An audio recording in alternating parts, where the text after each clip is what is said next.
동서가 내 손을 꼭 쥐었다. 3년 동안 단 한 번도 움직이지 않던 그 손이 그날따라 이상하게 따뜻했다. 나는 처음엔 착각인 줄 알았다. 그런데 손가락 사이로 뭔가 바스락거렸다. 구겨진 작은 종이 한 장. 떨리는 손으로 펼쳤다. 거기엔 달랑 한 줄이 적혀 있었다. 언니 제발 잠깐만 혼자 남겨줘. 나는 그 자리에서 굳어버렸다. 식물인간이 쪽지를? 그럼 이 글씨를 언제 쓴 거지? 병실 밖으로 나오면서도 다리가 후들거렸다. 그리고 그날 밤 나는 CCTV 화면 앞에서 손으로 입을 틀어막았다. 동서가 혼자 있던 그 1시간 동안 누군가 병실에 들어갔다 나왔기 때문이다. 하지만 그게 누구인지 확인한 순간 나는 내가 알던 모든 것이 거짓이었음을 깨달았다. 나 오정순. 올해 63이다. 남편은 이미 10년 전에 먼저 갔고 자식이라곤 아들 하나. 민준이. 민준이는 35에 결혼을 했다. 상대는 이수연. 내 눈에도 야무지고 예쁜 아이였다. 근데 사람 일이라는 게 참 묘하다. 며느리가 마음에 들수록 며느리의 언니가 더 자주 우리 집에 왔다. 수연이 언니 이지연. 우리가 처음 만났을 때 그이는 39이었다. 키가 크고 말이 조심스럽고 항상 뭔가를 삼키는 사람처럼 보였다. 나는 그 사람을 동서라고 부르기 시작했다. 피 한 방울 안 섞인 동서지만 어쩐지 오래된 가족 같은 느낌이 드는 사람이었다. 갈등의 시작은 아주 작은 데서 왔다. 지연이가 쓰러진 건 결혼식 3년 후였다. 수연이 집들이 날이었다. 늦게까지 뒷정리를 도와주다 귀가하던 길이었다고 했다. 교통사고. 트럭이 신호를 무시하고 달려들었다고 했다. 사고 직후 병원에서 의사가 한 말은 지금도 귀에 생생하다. 뇌관 손상이 심합니다. 자가호흡은 유지되고 있지만 의식회복은 장담하기 어렵습니다. 식물인간. 지연이는 그렇게 병실 침대에 누웠다. 남편도 없고 자식도 없는 지연이 곁에 남은 사람은 딱 둘이었다. 동생 수연이 그리고 나. 나는 왜 그렇게 병원을 다녔을까? 수연이는 임신 중이었다. 무리할 수 없었다. 민준이는 직장 때문에 바빴다. 나는 할 일이 없었다. 그래서 내가 갔다. 처음엔 일주일에 2번, 나중엔 거의 매일. 욕창 방지 패드를 갈아주고 말을 걸고 손을 잡고 창밖에 계절이 바뀌는 걸 대신 보여줬다. 지연아, 오늘은 목련이 폈다. 네가 좋아하던 목련. 대답은 없었다. 3년 내내. 그런데 이상한 일이 있었다. 내가 병실에 들어설 때마다 느끼는 것이 있었다. 창문 옆 의자가 조금씩 위치가 달라져 있었다. 내가 분명히 침대 왼쪽에 붙여놓았는데 어떤 날은 창가 쪽으로 당겨져 있었다. 처음엔 청소 아주머니가 움직였나 보다 했다. 그런데 어느 날은 달랐다. 지연이 베개 맡에 국화꽃 한 송이가 놓여 있었다. 병원에서 가져온 꽃이 아니었다. 포장도 없는 그냥 들고 온 꽃 한 송이. 나는 간호사실에 물었다. 혹시 이 병실에 다른 면회객이 왔나요? 간호사는 차트를 보더니 고개를 저었다. 보호자 외 면회는 등록이 안 되어 있어서요. 기록은 없네요. 기록이 없다. 그 말이 묘하게 마음에 걸렸다. 그날 지연이의 손이 움직였다. 3년째가 되던 해봄이었다. 평소처럼 손을 잡고 앉아서 어제 민준이가 손주 이름 짓는 걸 고민한다는 얘기를 하고 있었다. 그런데 지연이 손가락이 움찔했다. 나는 숨을 멈췄다. 그리고 천천히, 아주 천천히 지연이의 손이 내 손을 꼭 쥐었다. 가슴이 쿵 내려앉았다. 지연아? 지연아, 나야. 언니야. 그리고 내 손바닥 안에 뭔가가 닿았다. 종이였다. 나는 바들바들 떨리는 손으로 그걸 폈다. 한 줄. 언니 제발 잠깐만 혼자 남겨줘. 이 종이는 언제 쓴 것일까? 식물인간이 어떻게 이걸 쥐고 있었을까? 그리고 왜 하필 나한테만 건넨 것일까? 병실 밖에서 나는 한참을 서 있었다. 쪽지를 주머니에 구겨 넣고 병실 문을 닫았다. 복도 형광등이 유독 차갑게 느껴졌다. 간호사들이 지나다니고 어딘가에서 링거 알람이 울리고 세상은 아무렇지 않게 돌아가고 있었는데 나만 멈춰 선 것 같았다. 언니 제발 잠깐만 혼자 남겨줘. 도대체 무슨 뜻일까? 식물인간이 쪽지를 건넸다는 것 자체가 말이 안 됐다. 의식이 없는 사람이 종이에 글씨를 쓰고 그걸 손에 쥐고 있다가 내 손에 쥐어줬다. 의사한테 달려가야 하나? 아니면 수연이한테 전화해야 하나? 나는 그 자리에서 한 5분은 서 있었던 것 같다. 그러다 결국 발걸음을 돌렸다. 지연이가 원하는 대로 일단 혼자 있게 해주기로 했다. 그런데 엘리베이터 앞에서 나는 발을 멈췄다. 이상하게 마음이 걸렸다. 돌아보고 싶었다. 아니, 돌아봐야 할 것 같았다. 나는 엘리베이터를 타는 대신 복도 끝 벤치에 앉았다. 그리고 기다렸다. 뭘 기다리는지도 모른 채 30분쯤 지났을까? 병실 쪽 복도에서 인기척이 났다. 나는 반사적으로 고개를 들었다. 누군가 지연이 병실에서 나오고 있었다. 모자를 눌러쓰고 마스크를 하고 있었다. 키가 꽤 컸다. 남자였다. 나는 그 사람 얼굴을 제대로 보지 못했다. 그 사람은 복도 반대편 비상구 쪽으로 빠르게 사라졌다. 누구지? 나는 자리에서 일어났지만 이미 늦었다. 비상구 문이 닫히는 소리만 들렸다. 수연이한테 전화했다. 수연아, 언니 병실에 다른 사람이 오는 거 알고 있었어? 전화기 너머로 잠깐 침묵이 흘렀다. 무슨 말씀이세요, 어머니? 아까 병실에서 남자가 나오는 걸 내가 봤어. 모자 쓰고 마스크 한 남자. 또 침묵. 아마 병실을 잘못 찾아온 거 아닐까요? 어머니 요즘 피곤하셔서 착각하신 거 아니에요? 착각. 나는 수연이가 그 말을 내뱉는 순간 뭔가가 쌓였다. 수연이는 원래 그런 아이가 아니었다. 뭔가 이상하다 싶으면 같이 걱정하고 같이 달려오는 아이였다. 근데 지금 이 반응은 너무 빨리 마무리 지으려 했다. 그날 밤 나는 잠을 이루지 못했다. 새벽 2시에 일어나 주방에 앉아 냉수를 마셨다. 지연이 얼굴이 자꾸 떠올랐다. 3년 전 처음 병실에서 봤을 때 창백한 얼굴에 산소호흡기를 달고 누워있던 그 모습. 그런데 그날 손에서 느껴진 온기는 달랐다. 뭔가 살아있는 사람의 온기였다. 제발 잠깐만 혼자 남겨줘. 왜 혼자 있고 싶었을까? 그리고 왜 나한테만 그걸 알린 걸까? 수연이한테도 아니고 담당 의사한테도 아니고 하필 나한테. 나는 생각할수록 머릿속이 복잡해졌다. 다음 날 나는 병원 원무과에 갔다. 면회 기록을 볼 수 있을까요? 302호 이지연 환자요. 원무과 직원은 잠깐 난처한 표정을 지었다. 보호자 동의가 있어야 열람이 가능한데요. 제가 실질적 보호자예요. 3년째 매일 왔어요. 그래도 규정상 직계 가족만 가능합니다. 직계 가족. 나는 직계가 아니었다. 피 한 방울 안 섞인 동서. 3년을 매일 왔어도 서류 한 장 앞에서 나는 그냥 남이었다. 발걸음이 무거웠다. 그런데 엘리베이터에서 지연이 담당 간호사를 만났다. 박 간호사. 나를 알아보고 먼저 인사를 건넸다. 어머니 오늘도 오셨어요? 나는 낮은 목소리로 물었다. 박 간호사님, 솔직하게 여쭤봐도 될까요? 302호 병실에 며칠 새 다른 면회객이 왔나요? 박 간호사가 잠깐 눈을 피했다. 그 짧은 순간이 다였다. 나는 알아챘다. 가끔 오시는 분이 있긴 했어요. 저희도 공식 면회는 아니라서 제지를 했었는데 환자분이 반응을 보이신다고 해서. 반응이요? 네. 그분이 오시면 환자분 심박이 올라가거든요.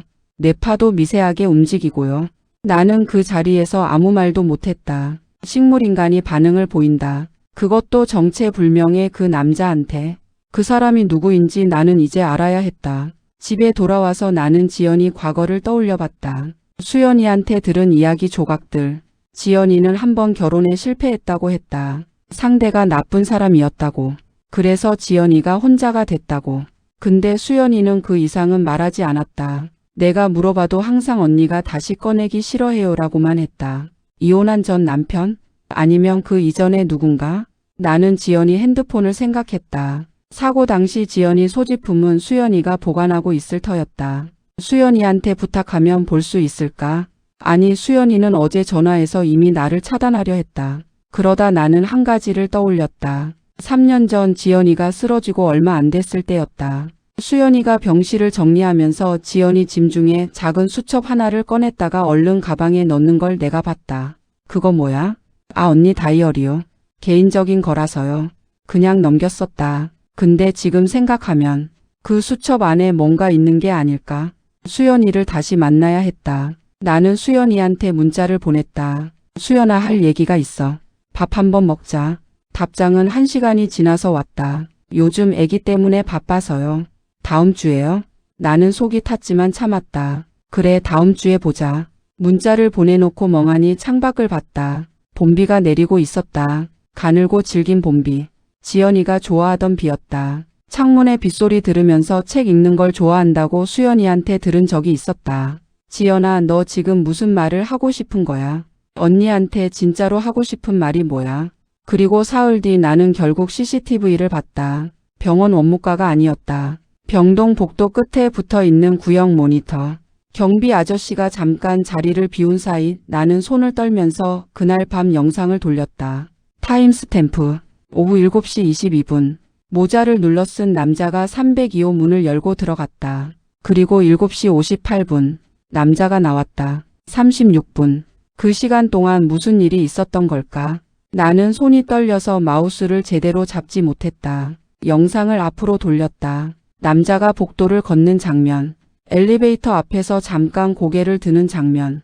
그 순간 모자 아래로 얼굴 일부가 보였다. 나는 화면에 얼굴을 바짝 들이밀었다. 그리고 숨이 턱 막혔다. 이럴 수가.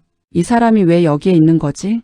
나는 그 자리에서 한동안 움직이지 못했다. 경비실 모니터 앞에서 나는 그냥 굳어버렸다. 화면 속 그 얼굴.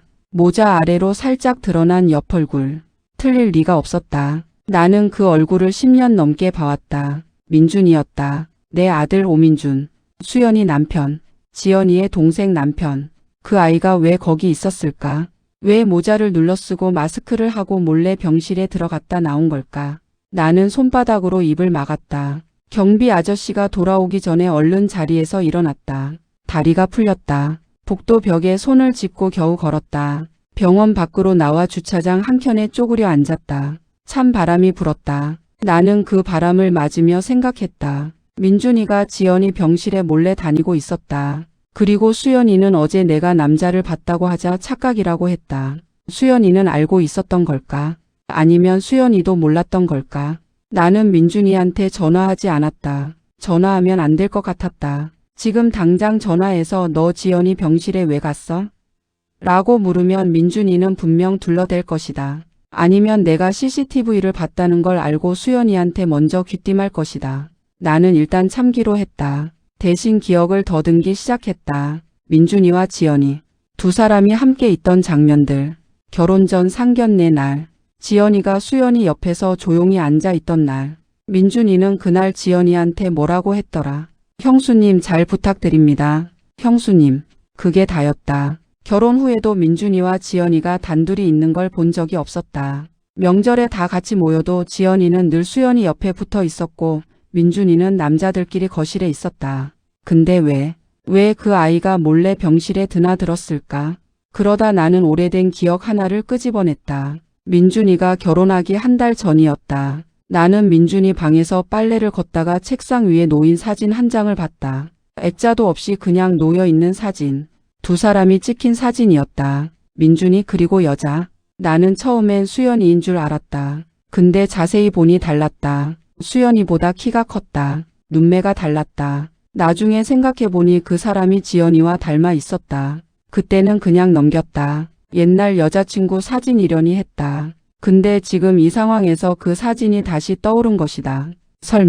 설마 그럴 리가. 나는 수연이를 기다리지 않기로 했다. 다음 주에 만나자고 했지만 나는 그날 저녁 수연이 집으로 갔다. 초인종을 눌렀다. 한참 만에 수연이가 문을 열었다. 눈이 퉁퉁 부어 있었다. 울었구나. 나는 그 얼굴을 보자마자 확신이 생겼다. 수연이도 알고 있다. 어머니 갑자기 왜요? 들어가도 되겠니? 수연이가 잠시 망설이다 옆으로 비켜섰다. 거실 소파에 앉았다. 손주 장난감이 바닥에 널려 있었다. 민준이 신발은 없었다. 퇴근 전인 모양이었다. 나는 빙 돌리지 않기로 했다. 수연아, 민준이가 지연이 언니 병실에 다니는 거 알고 있었어? 수연이 얼굴이 굳었다. 어머니 그게 무슨, 내가 CCTV에서 봤어. 정적이 흘렀다. 수연이는 천천히 소파에 앉더니 두 손으로 얼굴을 감쌌다. 그리고 아무 말도 하지 않았다. 나는 기다렸다. 한참 후에 수연이가 고개를 들었다. 눈물이 흘러내리고 있었다. 어머니 저도 얼마 전에 알았어요. 수연이의 입에서 나온 말. 민준 씨가 언니를 알고 있었어요. 저보다 먼저. 나는 숨이 멎는 것 같았다. 무슨 말이야 그게. 민준 씨가 저한테 소개받기 전에 언니랑 만난 적이 있었대요. 짧게. 정식으로 사귄 건 아니라고 했어요. 근데 수연이가 입술을 깨물었다. 근데 언니 사고 나고 나서 민준 씨 표정이 이상했어요. 슬퍼하는 게 너무 이상할 정도였어요. 저는 그냥 심성이 착한 사람이라 그런가 보다 했는데. 그래서 얼마 전에 민준 씨 지갑에서 사진이 나왔어요. 수연이가 핸드백을 뒤적이더니 사진 한 장을 꺼내 내밀었다. 나는 그 사진을 받아들었다. 민준이었다. 웃고 있는 민준이. 그리고 옆에 있는 여자, 지연이었다. 두 사람이 함께 웃고 있는 사진. 날짜가 찍혀 있었다. 민준이와 수연이가 결혼하기 2년 전이었다. 나는 한동안 그 사진을 내려다봤다. 머릿속이 하얘졌다. 민준이가 지연이를 먼저 알고 있었다. 사귀었는지는 모르지만 적어도 함께 사진을 찍을 만큼 가까운 사이였다. 그리고 어떤 이유에서인지 헤어졌다. 민준이는 수연이를 만났다. 지연이는 혼자가 됐다. 그리고 결혼식, 상견례 날, 민준이와 지연이는 처음 만나는 것처럼 인사를 나눴다. 형수님 잘 부탁드립니다. 그 말이 이제 다르게 들렸다. 그건 인사가 아니었다. 그건 약속이었다. 둘 사이에만 통하는 침묵의 약속. 수연이가 떨리는 목소리로 말했다. 어머니 저 어떻게 해야 해요? 나는 대답하지 못했다. 어떻게 해야 한다고 말해줄 수가 없었다. 나도 몰랐다. 나도 무너지고 있었다. 3년 동안 병실에 드나들었다. 지연이 손을 잡고 말을 걸고 계절이 바뀌는 걸 얘기해줬다. 그 시간 동안 나는 몰랐다. 지연이가 내 아들을 알고 있었다는 걸. 내 아들이 지연이를 마음에 두고 있었다는 걸. 그리고 나는 그제야 쪽지의 의미를 다시 생각했다. 언니 제발 잠깐만 혼자 남겨줘. 혼자 남겨달라는 게 민준이를 기다리기 위해서였던 걸까? 나한테 자리를 비켜달라는 게 아니라 민준이가 올 수 있도록 내가 없어달라는 뜻이었던 걸까? 그렇다면 지연이는 의식이 있었던 것이다. 적어도 일부는. 3년 동안 아무것도 모르는 척 누워있으면서 그 안에서 뭔가를 알고 뭔가를 기다리고 있었던 것이다. 왜 그랬던 걸까? 그날 밤 민준이가 집에 들어왔다. 수연이 집 거실.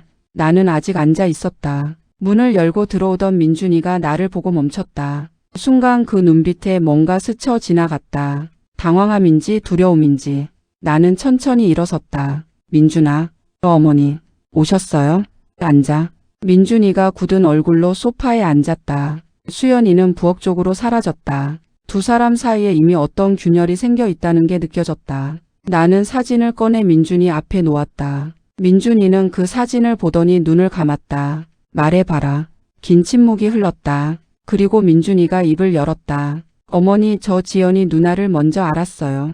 민준이가 말을 시작했다. 소파에 앉은 민준이는 한동안 바닥만 봤다. 나는 재촉하지 않았다. 재촉할 수가 없었다. 이미 뭔가 크고 무거운 것이 이 거실 안에 들어와 앉아 있다는 걸 느끼고 있었다. 수연이는 부엌에 있었다. 물소리가 나다가 멈췄다. 그 애도 듣고 있다는 걸 알았다. 민준이가 천천히 입을 열었다. 제가 수연이를 만나기 2년 전이에요. 그때 저 직장 다니면서 동네 독서 모임 나간 적 있었거든요. 거기서 지연이 누나를 처음 봤어요. 나는 아무 말 없이 들었다. 누나가 되게 조용한 사람이었어요. 말을 많이 하는 편이 아닌데 가끔 한마디씩 하면 그게 딱 핵심이었어요. 저는 그런 사람이 처음이었거든요. 민준이 목소리가 조금 떨렸다. 몇 달 같이 모임 나가다가 저 혼자 마음이 생겼어요. 고백했어요. 그리고 민준이가 잠깐 말을 멈췄다. 나는 숨을 참았다. 누나가 뭐라고 했어? 민준이가 쓴 웃음을 지었다. 거절했어요. 이유는? 말 안 해줬어요. 그냥 미안하다고 자기는 안 된다고. 나는 가슴 한쪽이 서늘해지는 걸 느꼈다. 그래서 그냥 모임 끊었어요. 상처받아서. 한동안 아무것도 하기 싫었는데 그러다 친구 소개로 수연이를 만났어요. 민준이가 고개를 들어 나를 봤다. 어머니 저 수연이 좋아서 만난 거 맞아요. 지연이 누나를 대신해서 만난 게 아니에요. 그건 진짜예요. 나는 그 말을 믿고 싶었다. 아니 믿어야 했다. 근데 왜 병실에 몰래 다닌 거야? 민준이가 다시 눈을 감았다. 결혼하고 나서 수연이한테 들었어요. 지연이 누나한테 예전에 남자가 있었다고. 근데 그 남자가 누나를 많이 힘들게 했다고. 그게 나야? 아니요. 민준이가 고개를 저었다. 저보다 훨씬 전 얘기예요. 누나가 30 초반일 때 그 남자가 유부남이었대요. 나는 눈썹이 올라갔다. 유부남? 네. 누나가 그걸 나중에 알았대요. 한 1년 사귀다가 그 남자가 이미 아내가 있었고 아이도 있었다고. 수연이한테 들은 얘기예요. 누나가 그 이후로 사람을 잘 못 믿게 됐다고. 그래서 민준이의 고백을 거절했던 걸까? 또 상처받는 게 두려워서. 나는 조각들이 하나씩 맞춰지는 것 같으면서도 여전히 가장 중요한 게 빠진 느낌이었다. 그래서 병실에는 왜 갔어? 민준이가 긴 숨을 내쉬었다. 사고 났다는 소식 들었을 때 저 많이 흔들렸어요. 흔들렸다고? 걱정이 됐어요. 사람으로서. 아는 사람이 그렇게 됐는데. 근데 수연이한테 말을 못했어요. 괜히 오해받을 것 같아서. 오해. 제가 지연이 누나를 좋아했던 거 수연이는 몰랐거든요. 모임 얘기도 고백한 것도 그냥 다 덮어뒀어요. 나는 가슴이 먹먹해졌다. 아들이 3년 동안 혼자 그걸 안고 다녔다는 게 처음엔 그냥 한 번만 보고 오려고 갔어요. 병실에 자고 있는 거 확인하고 바로 나오려고. 근데 민준이 눈이 붉어졌다. 누나가 너무 작아 보였어요. 저 기억 속의 누나는 항상 꼿꼿하고 단단한 사람이었는데 거기 누워있는 게 그 사람이 맞나 싶을 정도로 목소리가 갈라졌다. 그냥 손 한 번 잡고 왔어요. 그게 처음이었어요. 그 한 번이 계속됐다. 한 번이 두 번이 됐다. 두 번이 10번이 됐다. 민준이는 퇴근 후에 몰래 들렀다. 수연이한테는 야근이라고 했다. 나는 그 말을 듣는데 속이 울렁거렸다. 거짓말을 했다. 내 아들이 며느리한테 거짓말을 했다. 나쁜 감정으로 한 짓이 아니라는 건 알았다. 근데 그게 더 복잡했다. 나쁜 사람이면 차라리 화를 낼 수 있는데 이건 뭐라고 해야 하는 건지. 어머니, 민준이가 나를 불렀다. 저 수연이 사랑해요. 그 마음은 변한 적 없어요. 근데 누나한테도 제가 빚진 게 있는 것 같았어요. 거절당하고 모임 끊고 도망친 게. 그게 내내 마음에 걸렸어요. 아무것도 못 해주고 사라진 게. 그래서 병실에 간 거야? 빚을 갚으려고? 민준이가 고개를 저었다. 그냥 옆에 있어주고 싶었어요. 그게 다예요. 부엌에서 수연이가 나왔다. 눈이 빨개져 있었다. 나는 수연이 얼굴을 봤다. 그의 표정이 복잡했다. 화가 나 있는 것도 같고 무너져 있는 것도 같았다. 언제부터 알고 있었어? 내가 수연이한테 물었다. 한 달 됐어요. 민준 씨 지갑에서 사진 나온 날부터요. 그동안 민준이한테 말 안 했어? 수연이가 천천히 고개를 저었다. 무서워서요. 나는 그 말이 가슴에 박혔다. 무서워서. 말을 꺼내면 뭔가 다 무너질 것 같아서 한 달을 혼자 안고 있었구나. 이 집 안에서 세 사람이 각자 다른 걸 숨기고 살고 있었다. 민준이는 병실 방문을, 수연이는 사진을, 나는 쪽지를. 그때 내 핸드폰이 울렸다. 병원 번호였다. 나는 직감적으로 알았다. 손이 떨렸다. 전화를 받았다. 여보세요? 302호 보호자분이세요? 지금 바로 오실 수 있어요? 환자분 상태에 변화가 있어서요. 변화요? 어떤 변화요? 잠깐의 침묵. 의식이 돌아오고 있어요. 우리 셋은 아무 말 없이 병원으로 뛰었다. 택시 안에서 아무도 말이 없었다. 수연이는 창밖을 보고 있었고 민준이는 무릎 위에 손을 얹고 있었다. 나는 핸드폰만 쥐고 있었다. 병원 복도를 달렸다. 302호 앞에 의사와 간호사들이 서 있었다. 담당 의사가 우리를 보더니 말했다. 오늘 오후부터 뇌파 반응이 급격히 살아나기 시작했어요. 지금은 눈을 뜨고 있는 상태예요. 아직 언어 기능은 확인이 필요하지만 의식은 돌아온 게 맞습니다. 수연이가 언니하고 한마디 내뱉더니 문을 열고 들어갔다. 나는 민준이와 복도에 남았다. 민준이는 문을 바라보고 있었다. 들어가. 어머니, 들어가라고. 민준이가 천천히 문을 열었다. 나는 혼자 복도 벤치에 앉았다. 형광등 불빛이 차가웠다. 멀리서 링거 알람이 울렸다. 병원 냄새가 났다. 나는 눈을 감았다. 3년이다. 3년 동안 이 사람들이 각자 얼마나 무거운 걸 들고 다닌 걸까. 그리고 나는 그제야 깨달았다. 지연이가 내 손에 쪽지를 쥐어줬던 건 민준이를 부르기 위해서만이 아니었을지도 모른다. 어쩌면 지연이는 알고 있었던 거다. 내가 민준이 엄마라는 걸. 내가 3년 동안 곁에 있어준 사람이 하필 민준이 엄마라는 걸. 그리고 그 모든 걸 알면서도 나한테 손을 내밀었던 거다. 언니, 제발 잠깐만 혼자 남겨줘. 그건 부탁이 아니었다. 그건 고백이었다. 나는 이 모든 걸 알고 있어요. 그리고 이제 다 끝내고 싶어요. 그러니까 언니 잠깐만 자리를 비켜줘요. 내가 용기를 낼 수 있게. 나는 벤치에 앉아 조용히 울었다. 소리도 없이. 그냥 눈물이 흘렀다. 억울한 것도 아니고 화가 난 것도 아니었다. 그냥 너무 많은 것들이 한꺼번에 밀려왔다. 3년 동안 지연이 손을 잡아줬는데 그 손이 내 아들의 손이 닿았던 손이었다는 것. 수연이가 한 달을 혼자 사귀었다는 것. 민준이가 빚진 마음으로 퇴근길마다 병실에 들렀다는 것. 그리고 지연이는 그 모든 걸 알면서도 눈을 감고 누워 있었다는 것. 이 집에서 가장 많이 참은 사람은 지연이었다. 지연이가 처음 한 말. 병실 문이 열렸다. 수연이가 나를 불렀다. 목소리가 떨렸다. 어머니, 언니가 어머니 찾아요.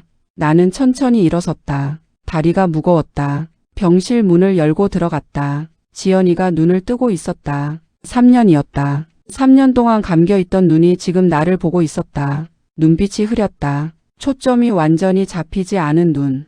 그래도 분명히 나를 보고 있었다. 나는 침대 옆에 앉았다. 손을 잡았다. 3년 동안 수백 번 잡았던 그 손. 지연이 입술이 움직였다. 아주 작은 소리였다. 간신히 들릴 만큼. 언니. 나는 눈물이 왈칵 쏟아질 것 같았는데 꾹 참았다. 지금 울면 안 됐다. 지연이가 힘들게 꺼내는 말을 들어야 했다. 응, 나야. 여기 있어. 지연이가 천천히 눈을 감았다가 떴다. 말을 하려고 애쓰는 게 보였다. 미안해요. 뭐가 미안해. 다 알면서. 언니한테. 그래도 손 잡았어요. 나는 그 말에 가슴이 무너졌다. 다 알면서. 내가 민준이 엄마인 걸 알면서도 그 손을 잡았다고. 잘했어. 내가 말했다. 잘한 거야 그거. 지연이가 천천히 말을 이었다. 의사가 무리하지 말라고 했지만 지연이는 말을 멈추지 않았다. 오랫동안 쌓아둔 것들이 조금씩 흘러나왔다. 민준이를 처음 만난 건 독서 모임이 아니었다. 그보다 훨씬 전이었다. 지연이가 32이던 해. 그 유부남과 헤어지고 나서 한동안 아무것도 못하던 시절. 동네 카페에서 아르바이트를 했다고 했다. 거기 단골 손님이 민준이었다고. 매일 왔어요. 아메리카노 한 잔. 항상 구석자리. 나는 그 장면이 눈에 선했다. 25이었을 민준이. 말 걸지 않았어요. 저도 걔도. 근데 어느 날 비가 엄청 왔는데 우산이 없었어요. 걔가 우산 줬어요. 그냥 아무 말도 없이. 지연이 입가에 아주 희미한 미소가 번졌다. 그게 처음이었어요. 나는 몰랐던 것들이 있었다. 민준이와 지연이는 그 카페에서 조금씩 가까워졌다. 정식으로 사귄 건 아니었다. 밥을 같이 먹고 가끔 걸었다. 지연이는 민준이가 7살 어리다는 걸 알았고 그래서 선을 그으려 했다고 했다. 제가 먼저 피했어요. 독서 모임도 그래서 나간 거예요. 걔가 고백하기 전에 제가 자리를 피하려고. 근데 민준이가 고백했잖아. 네, 모임에서. 저 많이 흔들렸어요. 지연이 눈이 젖었다. 근데 무서웠어요. 또 상처받을까봐. 내가 또 누군가한테 상처받으면 이번엔 진짜 못 일어날 것 같아서. 그래서 거절했다. 그리고 도망쳤다. 근데 걔가 수연이랑 만난다는 걸 알았을 때 지연이가 잠깐 말을 멈췄다. 기뻤어요. 진짜로. 걔가 행복하면 됐다고 생각했어요. 나는 손을 더 꼭 쥐었다. 그리고 지연이가 가장 오래 숨겨온 것을 꺼냈다. 언니, 응. 저 사고 나던 날. 나는 숨을 참았다. 그날 집들이 끝나고 나오는데 누가 저 불렀어요. 누가? 지연이 눈이 흔들렸다. 그 유부남이요. 그 사람이 거기 있었어요. 나는 심장이 철렁했다. 집들이에? 아니요. 근처에요. 기다리고 있었어요. 저 따라온 거예요. 지연이 목소리가 가늘어졌다. 헤어지고 나서도 몇 년 동안 연락했어요. 제가 안 받으면 찾아오고. 그날도 그랬어요. 같이 얘기하자고. 저 피하다가 뛰다가. 그러다 도로로 나온 거예요. 나는 눈을 감았다. 사고가 아니었다. 정확히는 순수한 사고가 아니었다. 누군가를 피해서 달리다가 일어난 일이었다. 그 사람 이름이 뭐야? 지연이가 고개를 저었다. 이제 상관없어요. 상관 있어. 언니. 지연이가 나를 봤다. 저는 이제 그 사람한테 한 것도 없어요. 3년 동안 여기 누워 있으면서 다 정리했어요. 마음속에서. 나는 그 말이 얼마나 긴 시간을 담고 있는지 알았다. 3년. 아무것도 못하고 누워서 할 수 있는 건 생각뿐이었을 것이다. 그 긴 시간 동안 지연이는 혼자 모든 걸 정리했다. 민준이가 침대 발치에 서 있었다. 언제부터 거기 있었는지 몰랐다. 지연이도 민준이를 봤다. 두 사람이 눈이 마주쳤다. 아무 말도 없었다. 한동안. 그러다 민준이가 먼저 입을 열었다. 누나 일어나서 다행이에요. 지연이가 작게 웃었다. 세상에서 제일 작고 제일 많은 걸 담은 웃음이었다. 나도. 수연이가 언니 손을 잡았다. 민준이는 수연이 어깨에 손을 얹었다. 나는 그 장면을 보면서 그냥 가만히 있었다. 이 사람들한테 지금 내가 해줄 수 있는 건 그것뿐이었다. 그냥 옆에 있는 것. 며칠이 지났다. 지연이는 조금씩 회복했다. 말이 늘었다. 손가락이 움직였다. 물리치료를 시작했다. 나는 여전히 매일 병원에 갔다. 어느 날 지연이가 나한테 물었다. 언니는 왜 매일 왔어요? 3년 동안. 나는 잠깐 생각했다. 그냥이요? 내가 혼자 있는 게 마음에 걸려서. 지연이가 창밖을 봤다. 봄이었다. 목련이 피어 있었다. 저 목련 좋아해요. 알아? 내가 매년 얘기해줬잖아. 지연이가 나를 봤다. 들렸어요. 다. 나는 그 말에 눈물이 났다. 들렸다고. 3년 동안 내가 한 말이 다 들렸다고. 목련이 폈다고. 단풍이 들었다고. 오늘은 눈이 온다고. 민준이가 아빠가 됐다고. 손주 이름은 서준이라고. 그 말들이 다 들렸다고. 그럼 외롭지 않았겠네. 내가 말했다. 지연이가 고개를 저었다. 외로웠어요. 근데 잠깐 멈췄다가 언니 목소리 들으면 덜 외로웠어요. 나는 그날 집에 오는 길에 한참을 걸었다. 버스를 타지 않고 그냥 걸었다. 골목 담장 밑에 개나리가 피어 있었다. 노란 개나리. 남편이 살아있을 때 같이 걷던 골목이었다. 그이도 봄을 좋아했다. 겨울이 길면 길수록 봄이 더 반갑다고 했다. 나는 걸으면서 생각했다. 3년이 길었다. 지연이한테도 민준이한테도 수연이한테도 나한테도. 근데 그 긴 시간이 아무 의미가 없었던 건 아니었다. 지연이는 3년 동안 혼자 상처를 정리했다. 민준이는 3년 동안 빚진 마음과 싸웠다. 수연이는 3년 동안 언니 곁을 지켰다. 나는 3년 동안 모르는 채로 그냥 옆에 있었다. 그게 다였다. 근데 그게 전부였다. 수연이한테서 문자가 왔다. 어머니, 오늘 언니가 저한테 처음으로 미안하다고 했어요. 저는 미안할 거 없다고 했어요. 언니가 울었어요. 저도 울었어요. 나는 골목 한가운데 서서 그 문자를 읽었다. 답장을 뭐라고 해야 할지 몰랐다. 한참 만에 겨우 한 줄을 보냈다. 잘했어, 우리 수연아.